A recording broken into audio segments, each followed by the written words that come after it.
with them starting the recording. They asked us to go back to the office.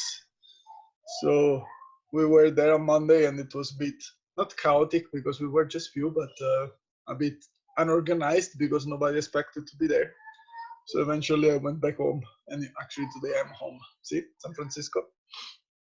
And the day after, basically the afternoon, the same afternoon, Monday, they told us, oh no, wait a minute, you stay home. So they don't even know what we have to do. If we go, we don't go. You know what to do. You don't have to come to class. But there are people already there at the university. So I don't know if you went there already, but UC is open. Some things are open, like tennis courts. So that's a bit weird, just no classes. So we continue our wonderful and very nice practical online course. Mahlzeit, Evelyn.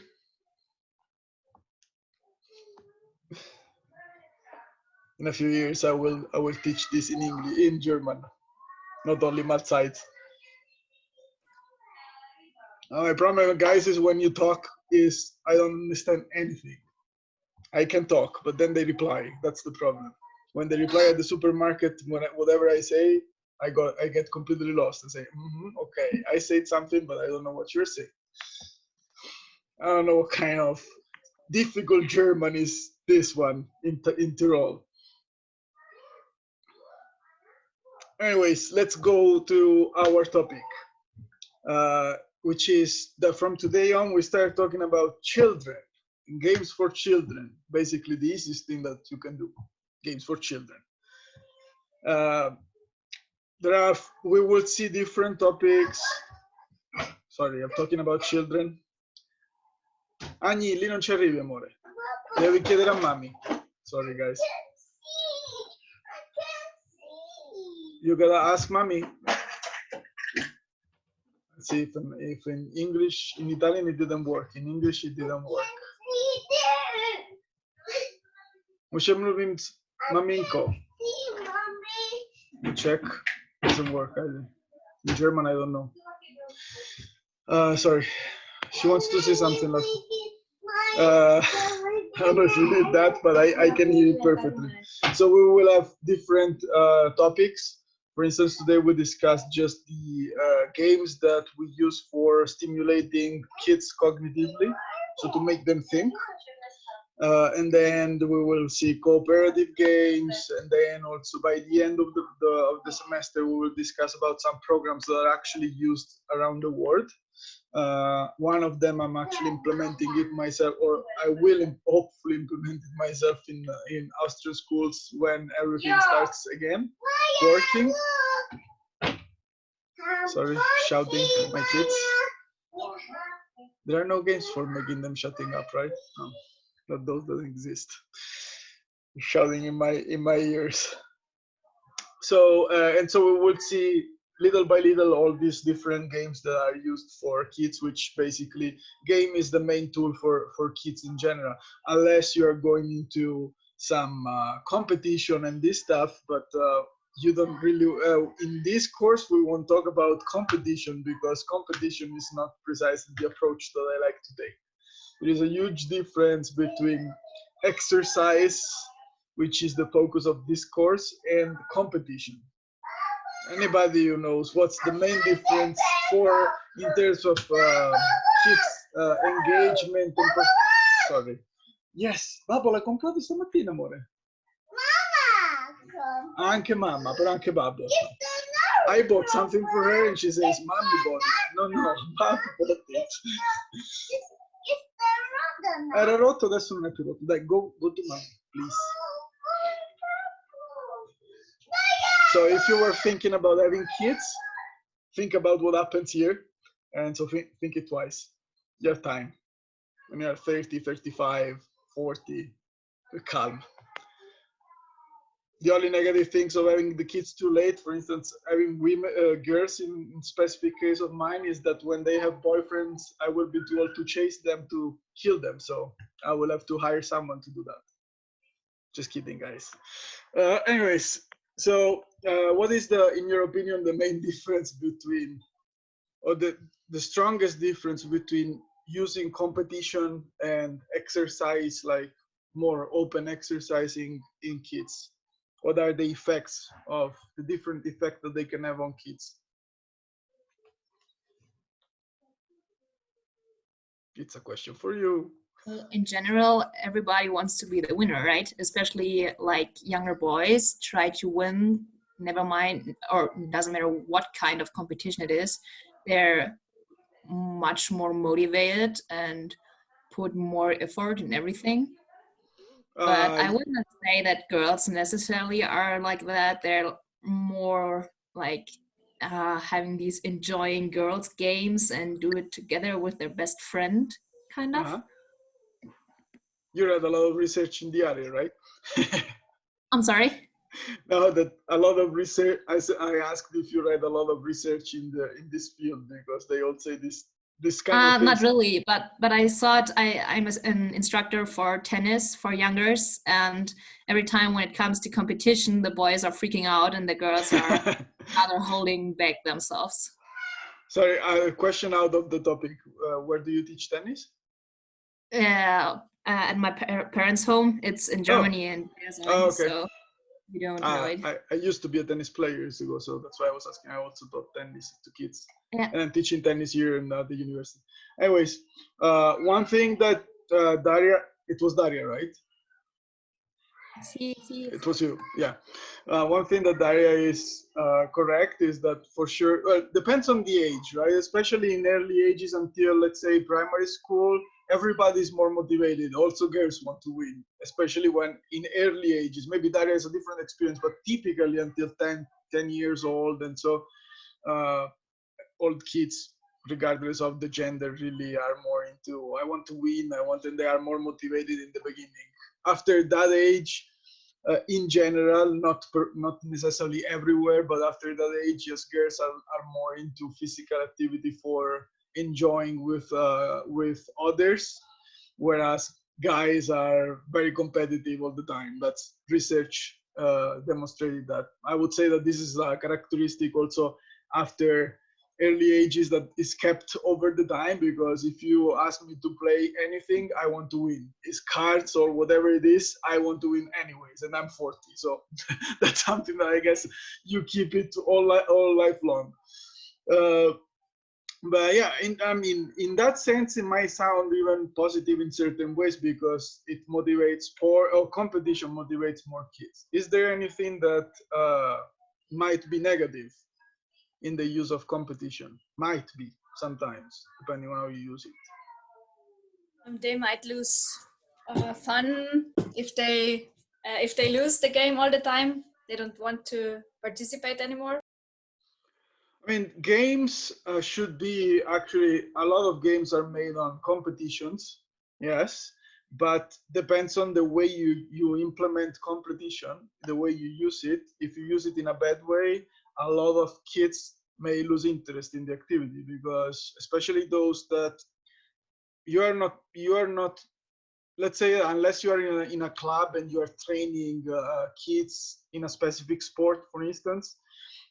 If you work as a PE teacher, for instance, or just exercise instructor, you are basically pushing or motivating more those that are more skilled already, while those that are less skilled are less confident. And then you put the competitions, they lose the competition because they are less skilled, they lose interest, and you lose them.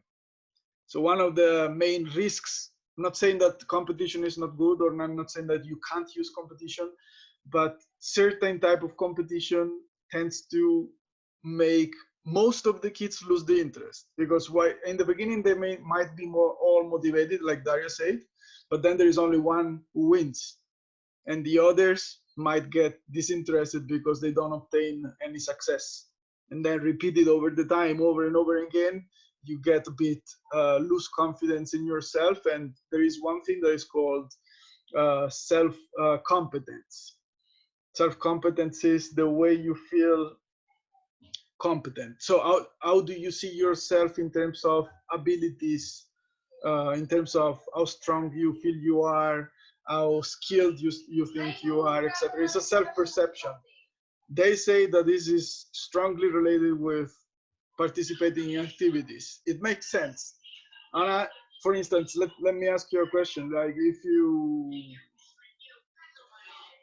let me think about it. A good question that for you to understand self-confidence. Let's say that there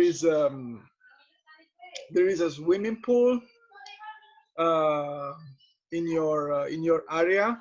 It's free to go to the swimming pool. Let's start with this question.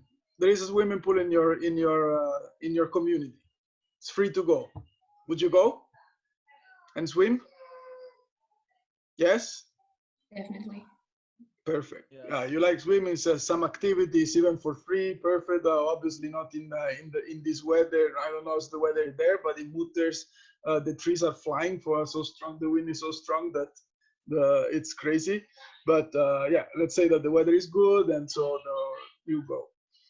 Now imagine that there are another 200 people there swimming at the same time. Let's say that there is space for everybody. Would you still feel confident going? Would you still feel okay going there and swimming? Yes or no?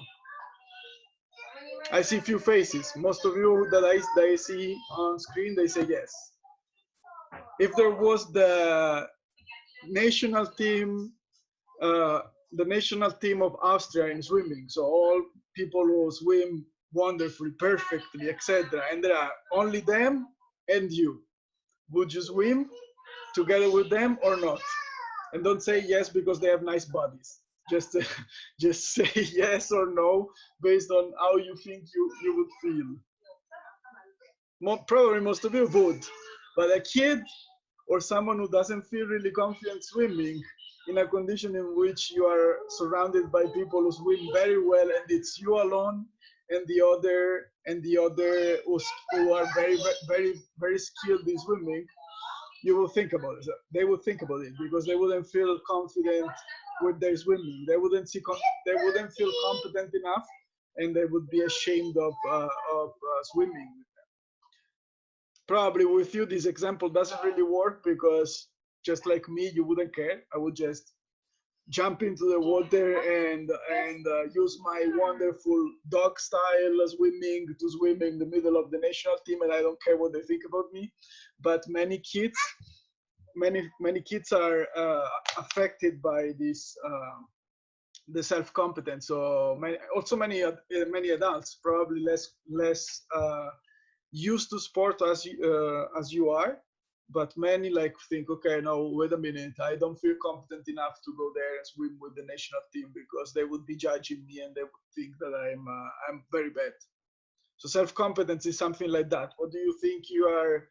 How good do you think you are at doing something? And sometimes it hinders your willingness to participate in the activities. I don't feel very confident playing soccer, and you can think, I don't know if you have worked with kids, but you play a soccer competition with kids of all type, and the kids that are less confident in their ability, so they feel lower self-confidence. Usually you see them either playing goalkeeper, so they are not involved too much, or you see them little by little walking slightly and silently towards the corner so nobody can see them anymore, and they are trying to be invisible because they don't feel very competent.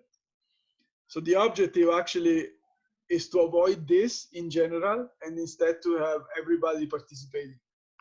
And therefore, like, competition may put at risk this because you are making one the winner, and depending on the way you use the competition, the other may feel bad, may feel less competent, etc.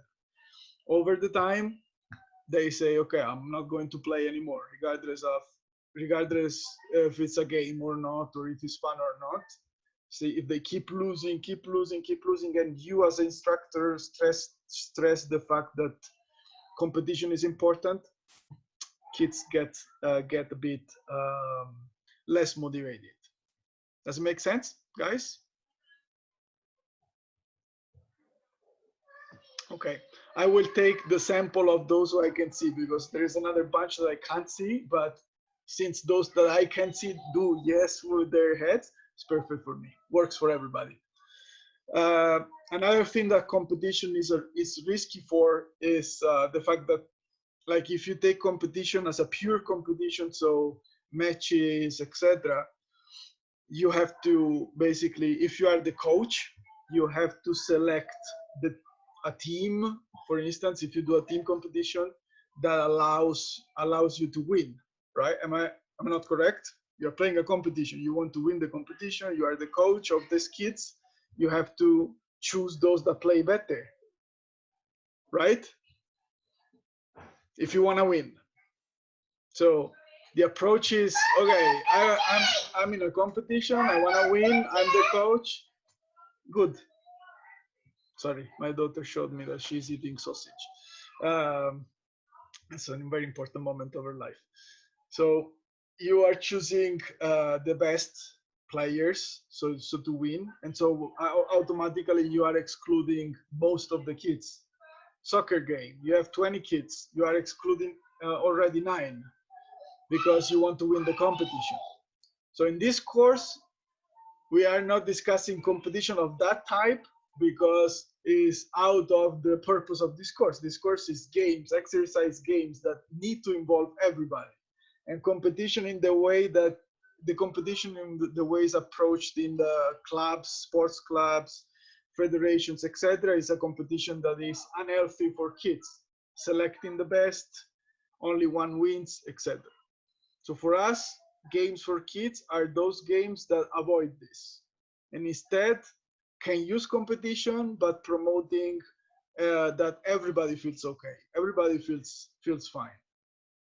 Do you think, is there any way that we can use competition, or things that we can avoid, or things that we can do for using competition without putting that typical stress, psychological stress related to winning in kids? So you want to do games, you want to implement competition, but you don't want to implement it in a way that stresses them out or makes them feel like losers or winners. Is there anything that you would do? They can do a teamwork thing, so they have to work together, and maybe, I don't know, and you just stop the time or something, but it's not bad if they take 10 minutes or 15 minutes or whatever, just as fast as they can, but no limits. There can be, let's say, so less rigid rules than in typical competitions. So teamwork is definitely one of the things that make it less competition, less strong, the effect, because kids are working together in different ways. So each one in the team can put their own abilities at disposition of the team, etc. So there can be less strict rules, which make competition less evident or less impacting. What else? Anything else?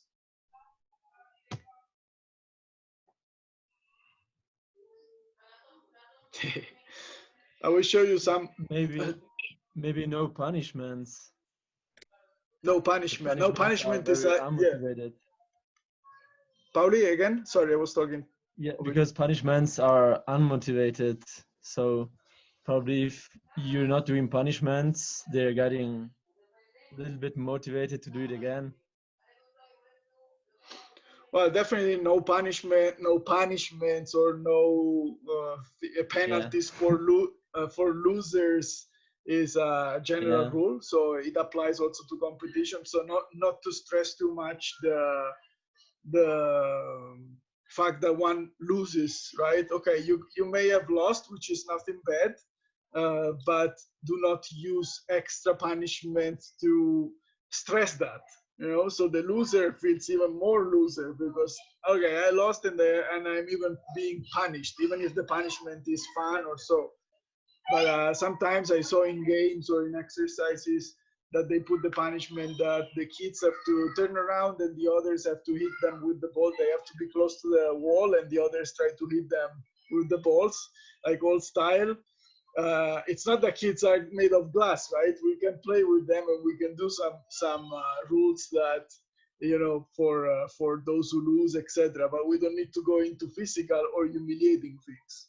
because anyways, again, we want them to be motivated to play.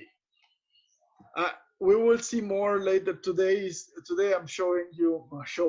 I wish we could do it in practice because it's much easier than explaining it. But we will discuss some competition that are used out there in schools and are made precisely to promote, to try to promote kids to engage in activities, so to be all of them being motivated. In general, there are really not many rules, but some of them, Valeria and Paoli mentioned them. The others are that you can try to make several competitions, so several different competitions, and each one may stimulate the ability of one and another kid in the classroom. So or in the classroom, in the setting in which you're applying it. So you can have a round of a certain competition made in a certain way. The second round is made in a different way. So give more opportunity to everybody to be successful. And in some cases, like the activity that I'm showing you by the end, there are more teams that win at different times. So everybody in a certain way goes home happy because you won in some a competition. In others you lost. You accept it, but so everybody has the possibility to show their abilities. And again, don't make me wrong. It's not that kid cannot lose or they will crash down. It's good also to get some losing because it helps you growing. But in some cases, it's really too exaggerated. Like the point of punishments, the point of insisting on a specific activity only that only few kids are skilled with. That's not really healthy anymore because you keep losing, and in the end you lose your willingness to participate. So don't take me wrong. I'm not saying that losing is not possible or you shouldn't use it, but you have to use it in a proper way to stimulate everybody to try to play more, and through games develop certain things such as personal responsibility, personal growth, trying to overcome my own limits, etc. But in some cases, when you just are too excessive with that, kids get, okay, I'm not going to do it anymore because it's impossible for me to grow from that. It's like if I gave you a task for this course that was too difficult, like that it's impossible to do. You may try a couple of times, 3 times, but when you realize that it's impossible to do, would you be still motivated in doing that? You would just probably curse me. So this professor is giving me something that we can't do, etc. But you would be completely demotivated because you would realize that after 3-4 times you try, you would realize that that thing that I'm asking you is impossible to do. So what's the point in trying? That's the reaction when you give too difficult tasks to certain kids. Anyways, let's not go too much into that. Already discussed sufficiently. So competitions, we will use competition in games for kids, but we have to always keep an eye on having everybody motivated in a way or another. So use different strategies to not have the effects of competition too strong. Today, specifically, we are discussing those activities, those games that help kids work cognitively, so develop cognitively, so help kids think about things, think about what they have to do, etc. It's you say, okay, that's the normal. It's not always the normal. Traditional physical activity, instructors were telling everything to the kids or to the participants, and so you don't really have to think about it. Imagine that you go to a karate course and you have the trainer who's doing the movement that you have to do, and you just see the movement of the trainer and repeat it. Can you picture that? You know, the typical karate course that they show in TV. I don't know how it is in truth because I've never been in a karate course. You have the instructor in front of you, just doing the movements of how you would do the punch or how you would do the kick, and the other all together in front of the instructor repeating exactly the movement over and over again. That doesn't use any cognitive activity. You don't have to think. You just see what he's doing or she's doing and repeat it. Are you with me so far, guys? So traditional way of instructing is not really related to thinking in the students or in the people who are in front of you. So those activities, there are some activities or the way in which you present some games that help kids think what they need to do. So they develop cognitively by thinking, by trying to find solution to the problems. The typical two approaches that are used pedagogically speaking, like that an instructor use, are the guided discovery and the problem-solving approach. Have you ever heard these two? They are pedagogical approaches. One is called guided discovery and the other is called problem-solving. Never heard, guys? No, what the hell is that? Yeah. They are ways in which the instructor can prepare an activity. For instance, the guided discovery means that basically you present the activity to the kids in a way that they have to discover how to do that activity. So you give the kids an objective. Let's say that let's say that you're teaching basketball. Okay? Any basketball player in here? Wonderful. So if I say something that is out of mind, nobody will correct me. Perfect. Now you're teaching basketball to the kids. And you may have the traditional approach. The traditional approach, which does not stimulate their mind, is look how I shoot to the basket and repeat it. Does it make sense, guys? I show them how to shoot. So flex your knees, raise your hand, throw this way, etc. And they just repeat. That's zero cognitive involvement. I repeat and that's it. And then there are other approaches. The discovery, the guided discovery is you give a ball to the kids, one ball per kid, and you tell them, you gotta put the ball into the hoop. Good luck. And you don't tell them anything. You don't show them how, you don't do, you just give them the objective. You are here on this line, try to throw the ball and put it into the hoop. What do you think would happen? Like, imagine that these kids have never seen a basketball match. So they have no idea how simulating professional basketball players. And you have several kids. What do you think if I don't tell them anything, what would happen? Problem is with learning a certain movement. When you start learning a movement, it's easier to remember it after a shorter while than learn it again or to learn it differently. So when you do not give them any guidings, then they will learn the wrong movement, or even like the worst case would be that they actually can get hurt by keeping it doing like they started to do. Oh, so true. You know but yeah, so true. But I haven't said that you don't give them any guiding at all. Like you don't say that and then you leave the place and let them play.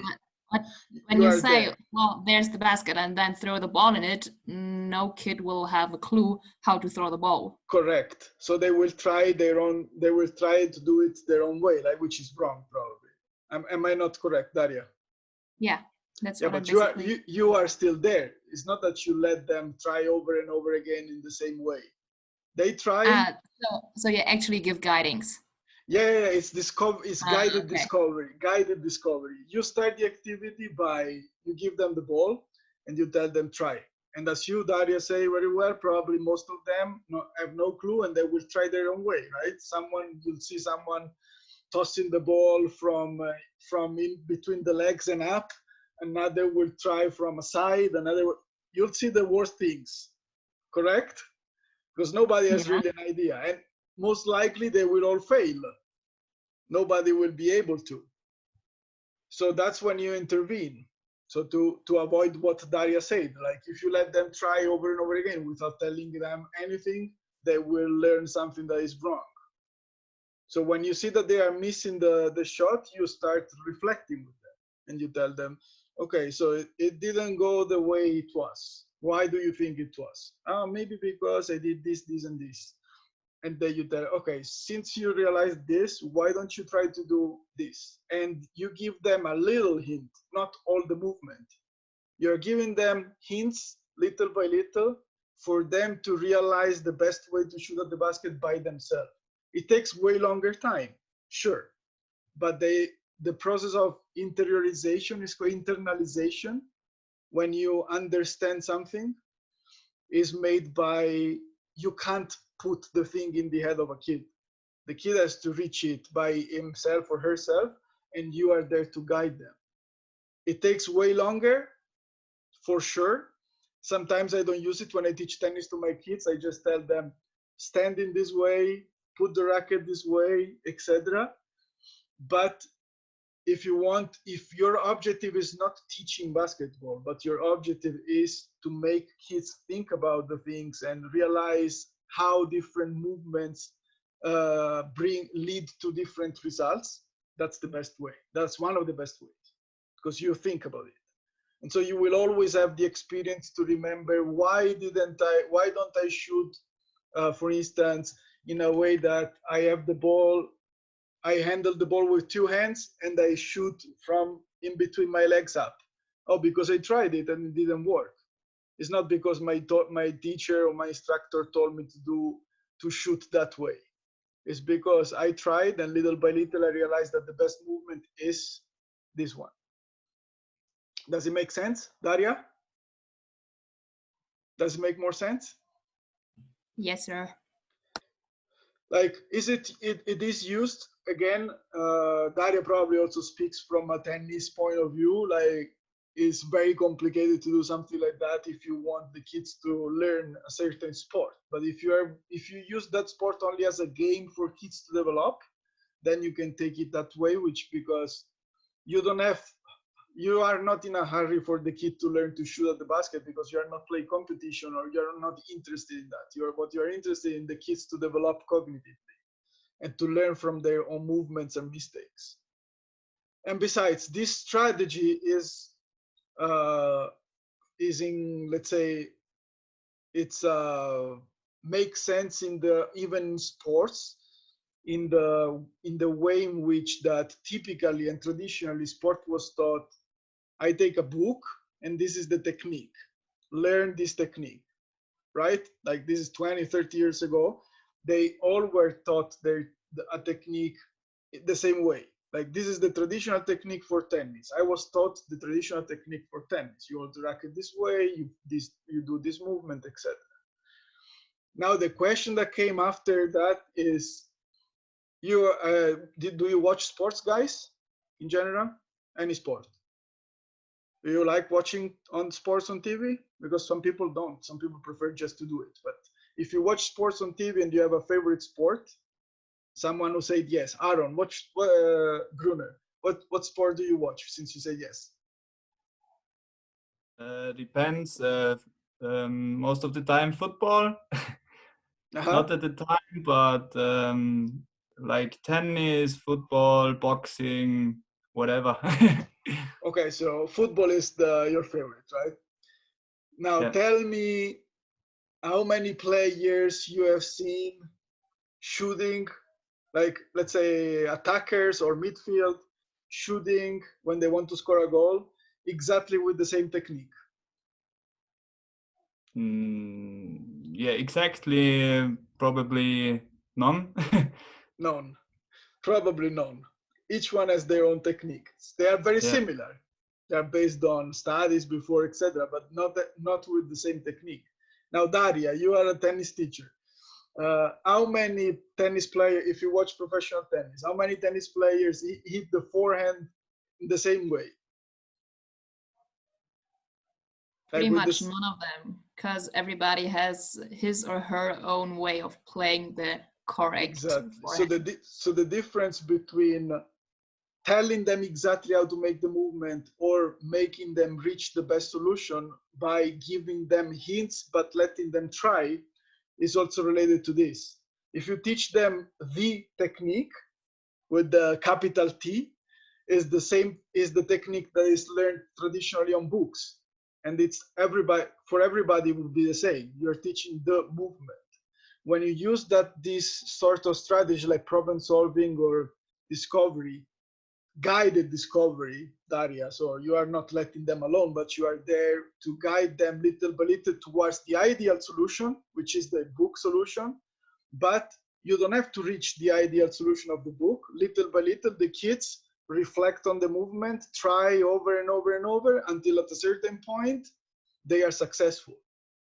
Regardless if they reach the perfect solution, which is the book solution, or they reach a different solution at a certain point, thanks to your guides, thanks to your hints, and thanks to trying and making mistakes, etc., they reach a solution that is ideal for them, which is pretty much what happens in sport nowadays.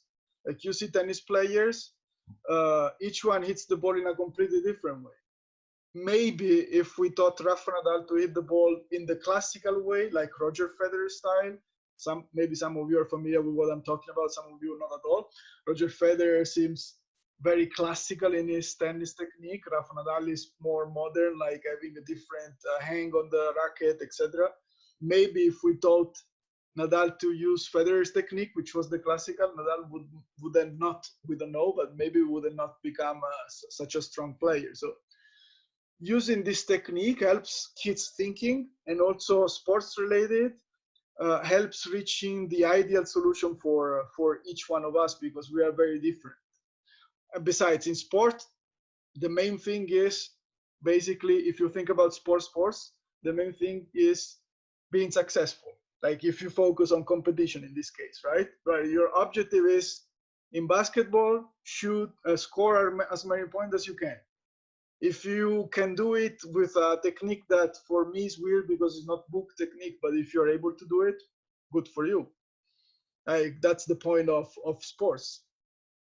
So for instance, are you familiar with Michael Johnson, the athlete, 200-meter sprint? No? You are too young for that? Go to YouTube and check Michael Johnson, not now. Check Michael Johnson. He is one who had the record of 200 and I think 400 meters sprints. If you see him running, you'd say, oh my God, what's that? Because he runs in a way that is ridiculous, really. If you see that running, it's against all laws of physics and against all books on techniques of running in track and field. And yet he was successful because he reached a point in which he found a solution that was good for him to use for being fast. Does it make sense, guys? So discovery, guided discovery, because you are there to help, and problem solving are pretty much very similar approaches that instead of you telling the kids everything that they have to do, you let them try by themselves and then you give them feedback so they reach the solution little by little, but using their own mind, not using your words. And this is one of the main approaches when we do games for the kids to develop cognitive. Now out of sports talks, but into really games. And here I have some games that I will share with you that are focused on that precisely. Let me remember, how do I share the screen? Oh, see. Well, for instance, this is what we would have done if we were in the practice. Couple of games and then a couple of programs that are used a lot in this sense. First one, the sinking boat. The sinking boat, it's basically a game in which we simulate to be on a boat.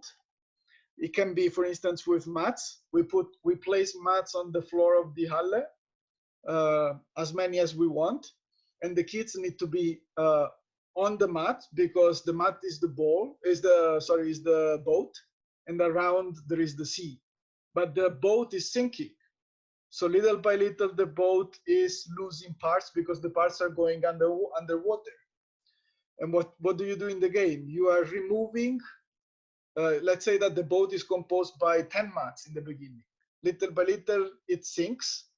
And so you remove one mat, and the kids have 9 mats now. and they have to try to be on the 9 mats. So they have to try to work together to find a way to be all of them on the mats with certain rules. Obviously, with 10 mats, depending on how many kids there are, it's easy.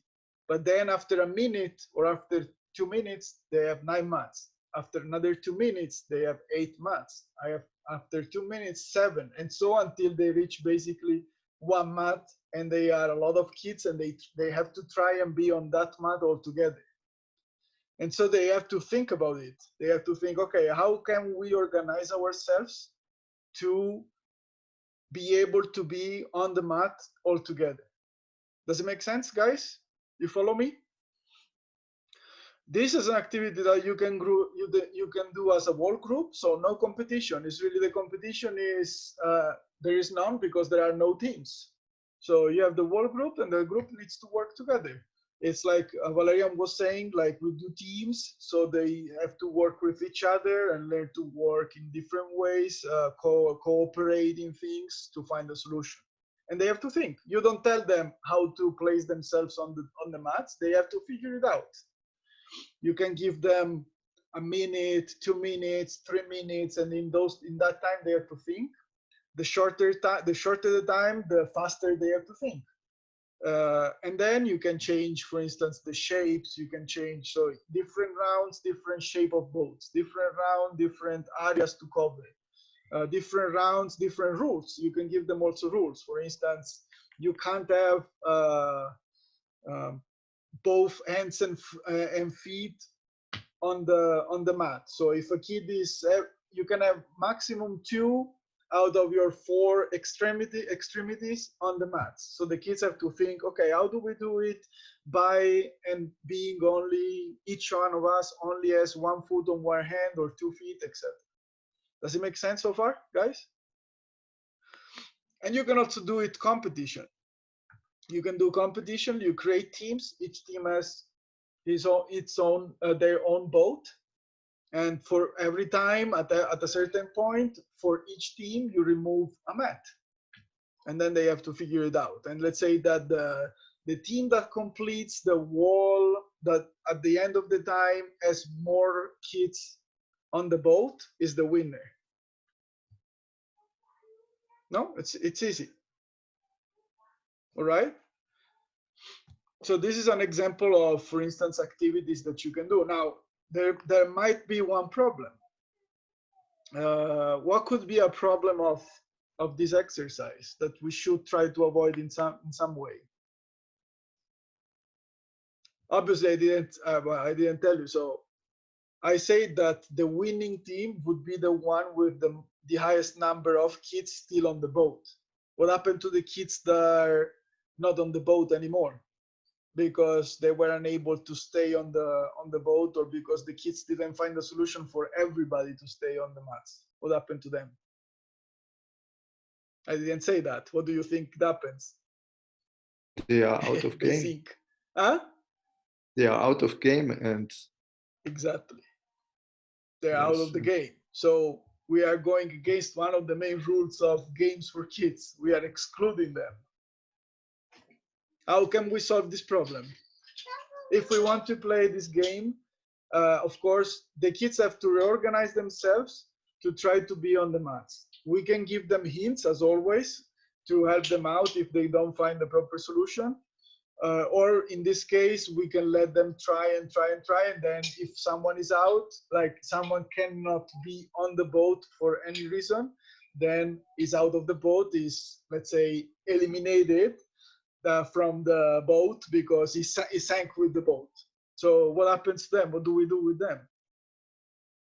We let them watch the others playing meanwhile, or is there anything else that we could do? What do you think, guys? Have any idea what we could do with them? Maybe they can still help. Maybe they can give advice, or like tell from different angle what they should do, or they could help us. So like they can remove the mats or do something else that we need to do, and we just kind of like use them, but still they have to do something. What do you think, guys, of what Valerian said? What could be best? That they become our helpers, for instance, that they, from a different angle, suggest their teams how to work, or both of them, or none of them?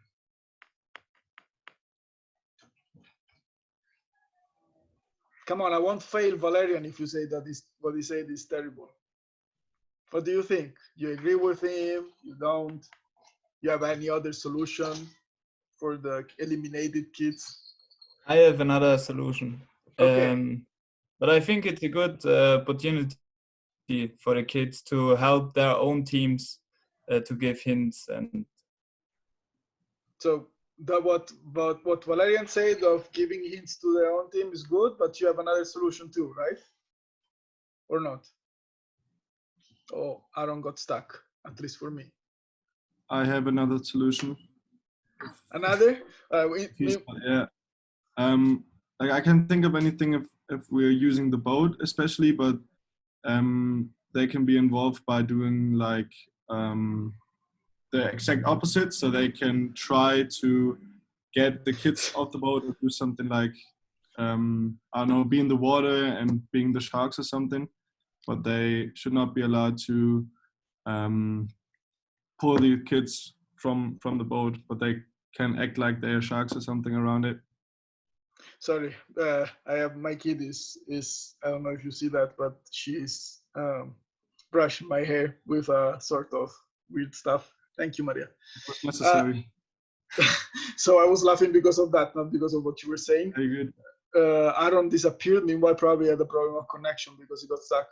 Yeah, another. I mean, I think that a great idea from Valerian was that the kids can, from a different angle, still see what happens on the boat and give suggestions, because it still stimulates a lot cognitively, which is the point of this specific class, right?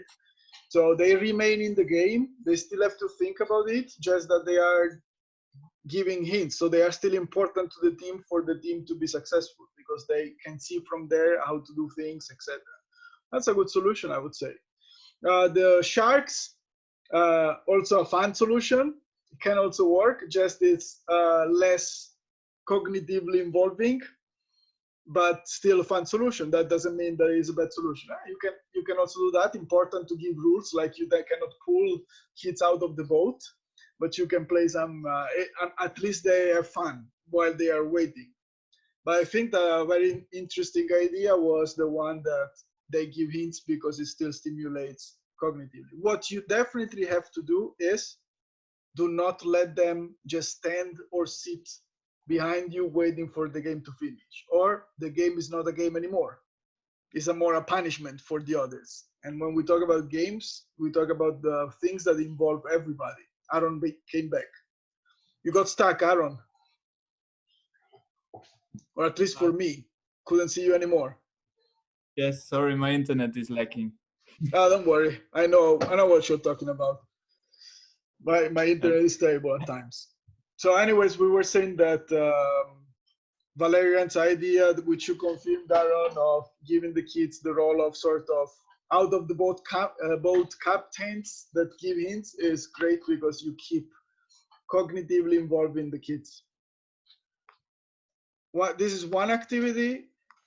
The following activity is, the one that we saw is a group activity. And then there is an individual activity that you can do, which stimulates also their thinking of, especially related to using materials. It's across the river. It's a pretty easy game. I'm sure that most of you are familiar with similar games or so. You have basically in the hull, you have a zone which is a shore, and you have to reach the other shore, which is the other side of the hull. In the middle, a river. You have to go through the river, cross the river, but you can't swim because the water is too strong. So what you do is, and I will stop here because then you focus too much on the paper. Don't worry, because as always, I will upload it. And you give the kids all the equipment that you can. So there is a shore. On the shore in which the kids are located, there are plenty of equipment. There are rings, cones, blocks, whatever you find in the hull or around the hull. balls you can give them. And the objective is you have to go to the other side of the river, and then obviously you give them different rules, like how to use the equipment in a certain until a certain point, if they can go off the river, like in the river, to go pick up other equipment, etc. But they have to create with the equipment a sort of a path to cross the river and reach the other shore. Does it make sense? Can you picture that, guys? Mm-hmm. I take the equipment, I use the equipment in a way that I think is good, and I can't step on the floor because that's the river, and I have to use the equipment in a way that I never step on the floor, and I create a sort of bridge. Valerian, you wanted to ask something or say something? Because I thought you Yes. were... Adrian had a question which I think is very interesting. Can you see in the chat? Oh, sorry, I didn't realize. Yeah, that's What what do I you do thought. if you have a class where you're overweight children? sacrificing? Whoa. I think this Sacrifice could happen, some... actually. I'm sorry? I think this could actually happen. Like if you have a class of younger children or like puberty children or guys, they would do that, I think. I don't know, guys, if you've seen the question, but there is a question in the chat that is for everyone. What would you do if in a class with overweight children, these overweight children are sacrificed first to save space? I think it refers to the previous exercise. Well, I never had this experience, even if I worked in the United States, where 70%, well, maybe because 70% were overweight, so basically it was the more that they sacrificed the thing. But to be honest, the point of the game is to try and be as many as you can on the boat. So why would they sacrifice kids if that reduces their possibility to win? Because the point of the game would be, at the end of the certain time that you give them, they have to have as many kids as they can on the mats. So to be honest, and I'm truly honest, like I never had to face that because they were all involving everybody to try to have to find a solution for everybody to be on the boat, so you win because you have many kids. But Valerian, you wanted to add something? Yes, because if you like what you said, if you push, like you don't need to push them off, but instead of one small guy leaving, one obese children leaving is better for the whole group, because maybe you could place two kids I fully understand. For one bigger one. But I think, like remembering my school time, I think there would have been some people who would have done that. So no, that's actually a good it's question. interesting. What should you do then? Should you take them out of the game, or like the kids who were like bullying? No, I wouldn't take them out. The solution is not taking them out of the game, I guess. That's a good question to reflect on, because fortunately, and even though my research works with obese kids, never happened to me. What would you do, guys? Let's think it together. You do this game, we do this game, and we realize that the kids are pushing out like when they don't find a proper solution, they sacrifice a kid with evidently overweight, which we don't want that to happen, because especially, I'm telling you, this is also partly my research field. Kids with overweight or obesity tend to be also less confident and less willing to participate. If you push them out, or if you allow that, then they will be even less willing to participate, which is something that you want to avoid. So let's try to find a solution together. What will we do? I have a worst scenario of them all, like the worst scenario of all, the most dramatic solution. The most dramatic solution is I don't do the game. There are so many games for developing cognitively the kids, that if I realize that in a group that could happen for any reason, one solution is I avoid this game. there are other games. For instance, the one that I was telling you, the river, is individual. Everybody find their own solution, and there is no speed or no, for instance, time limit. So if you want to take your time, take your time. The winners are those who reach the other side of the river, regardless of how much time they take. So the worst scenario is I avoid the game, because I know that in my class there are kids that would do that. Again, I used this game and it didn't happen, but it's a good question. It could happen, and if you had experience with that, then it could happen. What other solution can we have? Can we have some other like in-game solution, not to do the game anyways?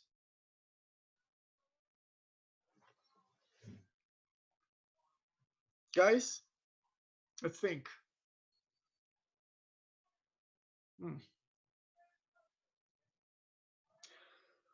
Well, solution would be to have enough space not to do that, but I'm sorry, my internet. I don't know. Okay. One solution would be to give basically enough space to be sure that this is not happening, but it's not really the ideal solution. You know what I mean? So to have enough mats that even if you reduce the mats, there will never be a real need to push anybody out. So everybody would be able to be on the mats. It's not an ideal solution, because what you want is them to think if the activity is too easy, because it's evident that there is enough space, it wouldn't really work, because the purpose is to think about it.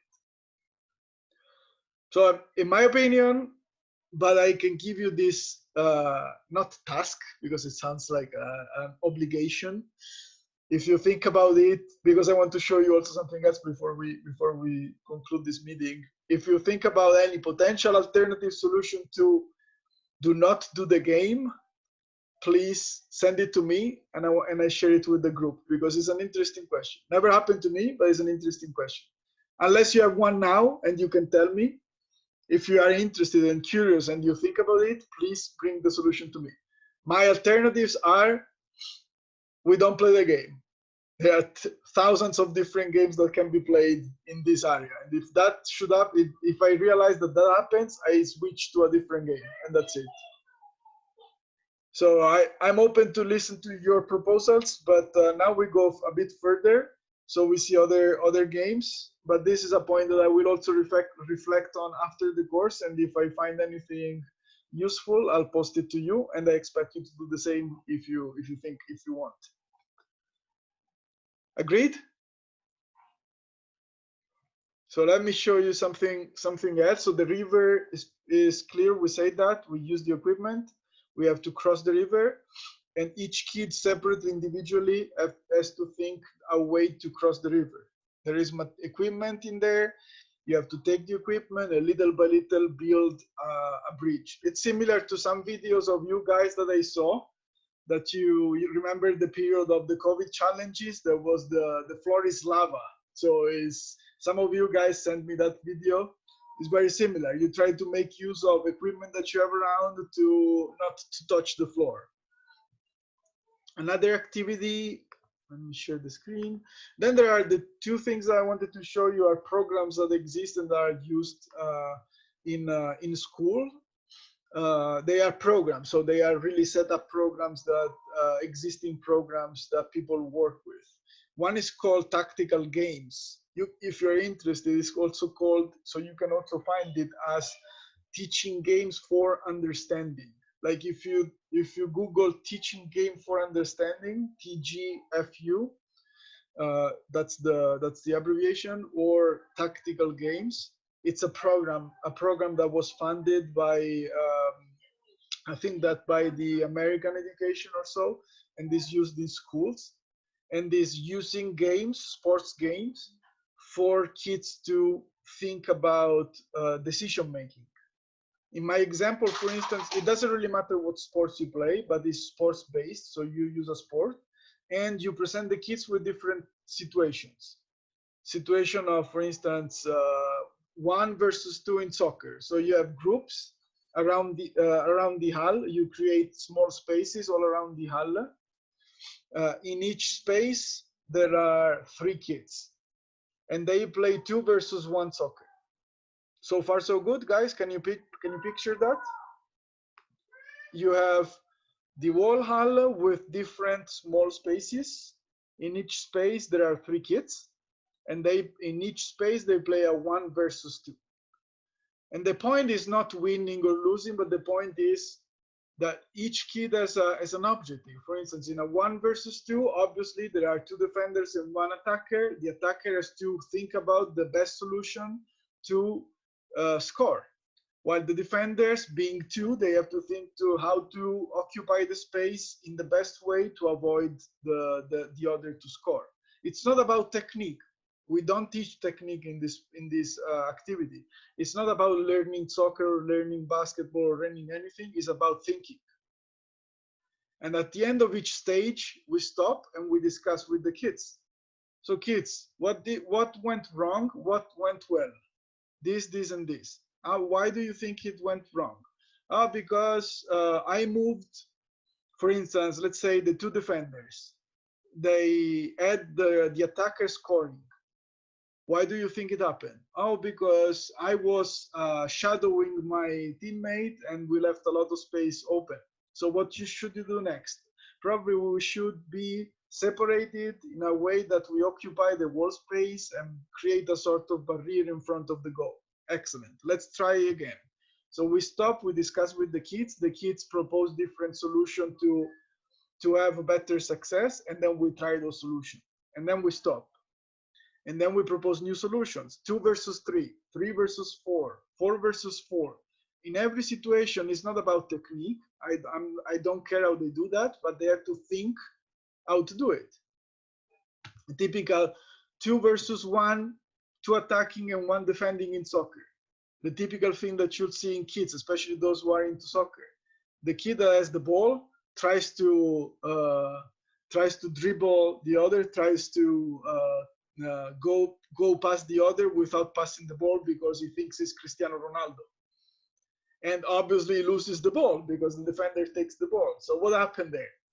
Oh, maybe I was too egoistic and I should have passed to my teammate because we have a higher number of players attacking, so he was completely free. Okay, let's try this solution. And so on. So it's using games, it's using sports, but I don't care, we don't care the technique that they use. We are not teaching the technique. We are trying to have them think about the best decision that they could take in different solutions, in different conditions. Does it make sense, guys? This is a program, an established program. It's not a game that I'm telling you, but it's a series of games that exist as a program that is called Teaching Games for Understanding. So if you digit down in Google, you'll find the program itself. It's used in many places. For instance, one of my PhD students in Mexico, when I used to teach in Mexico, had a whole program implemented on that to see how it would help kids to develop their psychological health. It's an existing program. And the other program that I will quickly discuss with you, but then I will upload more information because it's really huge program, is sport education. It's called sport education. This one is specifically the one that I'm going to apply in schools here, hopefully next year. And is based on sports and competition, but in a way in which everybody is stimulated. It's very difficult to explain. I will try to show you what I have on paper. I will upload that paper, but if we could have played that, it would have been wonderful because it's interesting and it's very complex. It has a very complex structure.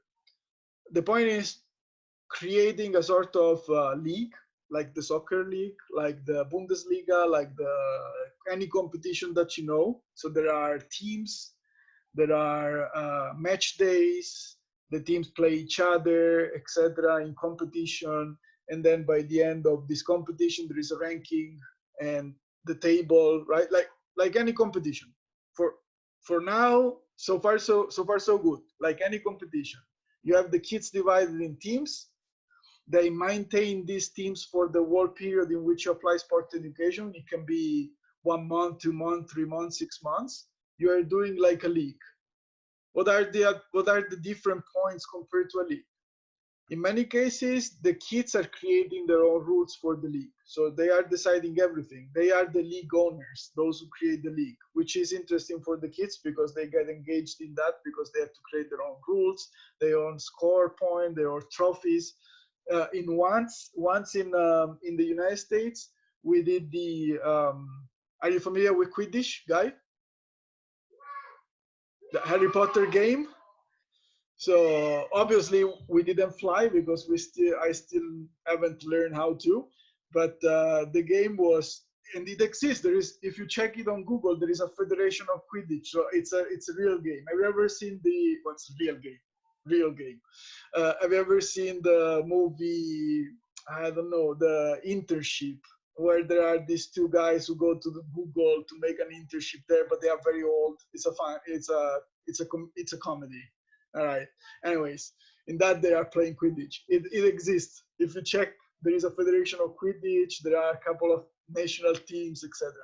We played Quidditch, and I asked the kids to make their own trophies, and they created the Goblet of Fire. If you are familiar with the Harry Potter saga, the Goblet of Fire is one of the movies that they have. So they took a bottle of Coke, plastic. They cut it on one side. Then they use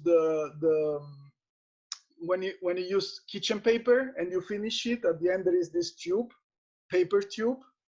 They plugged it into the bottle and they created a sort of goblet of fire, so a trophy. So the kids create their own trophies with material from home. They create their own rules for the league, and then the main point that differentiates sport education from any other competition, you don't win only because you win the sport competition, which would be strongly related with the skills of the kids, but there are several different areas for winning trophies. There is obviously the matches. The team that wins more matches is the winner of the category of match. But then there are other categories. Fair play. So during the competition, there are observers, for instance, ourselves as instructors or other kids, etc. We assess the fair play of the team. If the team was using fair play, they were polite with the others, they were polite with the referee, they played fairly, or they tried to be bad, to make fouls, they insulted, they cursed, etc. Everything gives points or takes points. And at the end of the league, the team that had the best fair play wins also a trophy. And then there is the best coach. Each team has a coach. How does it work? So let's say that the team is 5 persons. The first match day, so the first day of matches, one of these 5 kids is the coach.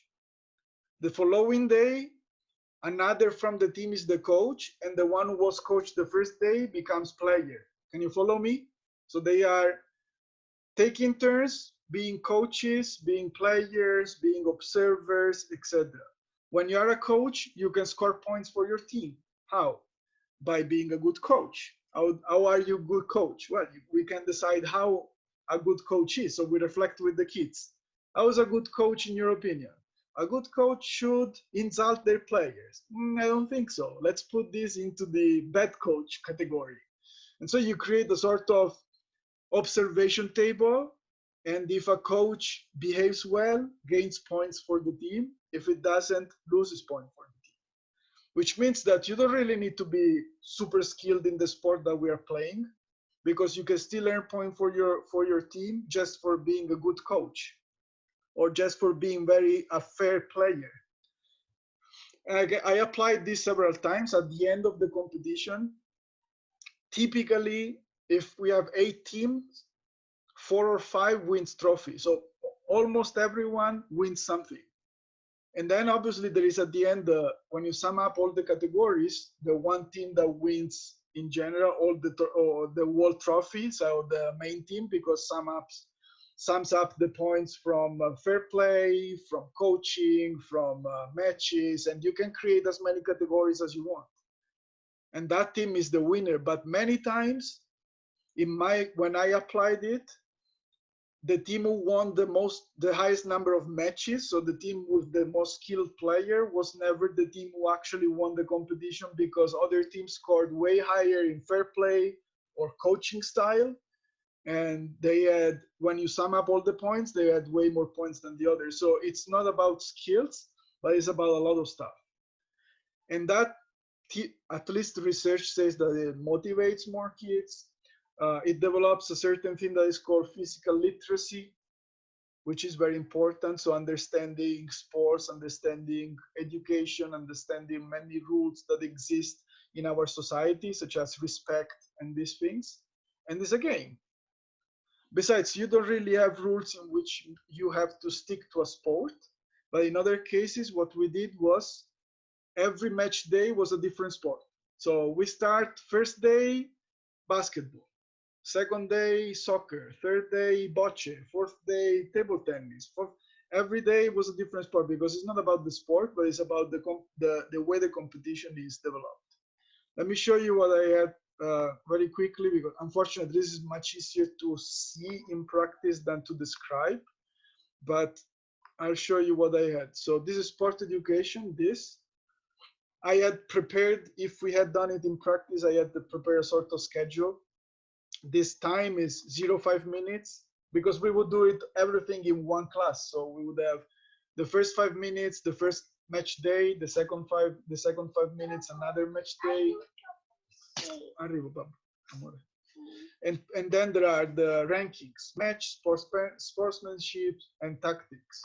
Match, the team that wins the matches; sportsmanship, the best fair play; tactics, the best coach. And see, this is a way to observe and give points to each thing. This is the sportsmanship evaluation sheet. Exactly. I couldn't explain it better than my daughter. Sorry, guys. I don't know if you heard that, but that's my daughter's drawing. And so you have this scoring sheet, and you are observing either you... Maria, un momento, amore, dai, vai da mamma, amore, devo finire di parlare, ok? You put sportsman's evaluation sheet. One of the player or all the players mock the opponents in any way. So they mock them, negative points. They fight between each other or with the coach. That's not very fair. Like when between a team, they are starting fighting with each other or insulting each other because they made a mistake, etc. Also negative. Always contest referee's decision. There is a referee in there. They are always protesting against the referee. This sounds very Italian, especially in football. It's negative, and so on. And so at the end of each match day, you have a sort of total points that the team has won from winning the match or losing the match, from how fair they were during the match, how good was their coach, and you can write them down in a sort of sheet of points. So this is, if you can see that in my paper, total points after each match day. So first match day, M, points won from the match, points won from sportsmanship, points won from coaches, and the total. And again, at the end of the day, when you finish this sort of super league, there are many winners, and it's fun because the kids have created their own league, the kids have created their own trophy, many win regardless of their skills, and it increased a lot of motivation, fun, and literacy. I will try to send you some video because there is plenty of information on sport education. If you are more interested, we will implement it hopefully next year in schools. They'll see how it works in the breaks, in the school breaks, hopefully. But unfortunately, we cannot see it in practice, which would have been the best thing. Do you have any question, guys, on these things? Any question to Maria?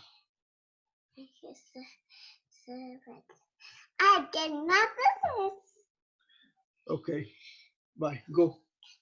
So I will upload this information there, unfortunately, and I will try to find videos on sport education or tactical games. If you are interested in delving more into the topic, these two specific programs, you'll find a lot of stuff around there that can inform you, and many different ways to use them also.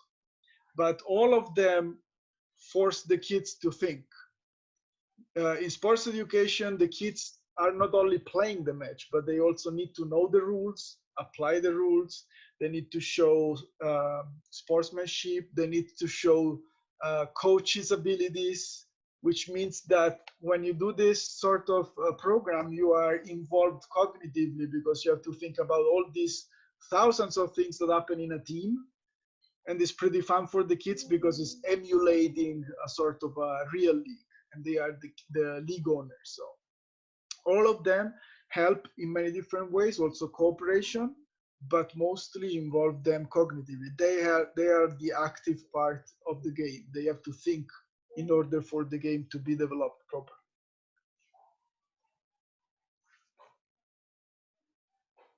No questions. Everything was wonderful and clear. Don't believe you. Anyways, so as I said, I'll upload everything. If you have more questions later on, please let me know. After this meeting, I will try to think about possible solution of Adrian's problem on overweight kids in that activity that I said, because I think it's a very interesting point from Adrian. And if anybody has an idea, please let me know. If you do not have any more questions, I guess that you are free to go. Maren, are you going to play tennis? Sorry, one of the students here apparently shares the club with me. We play Eagles. I learned. Yeah. Is that true? Yeah, but I'm just playing. But I'm training somewhere else. I'm practicing somewhere else. This is just chatting, guys. If you want to leave, you are free to go. It's just chatting. And besides, now I'm going to tell Marian that I heard that she's very good. So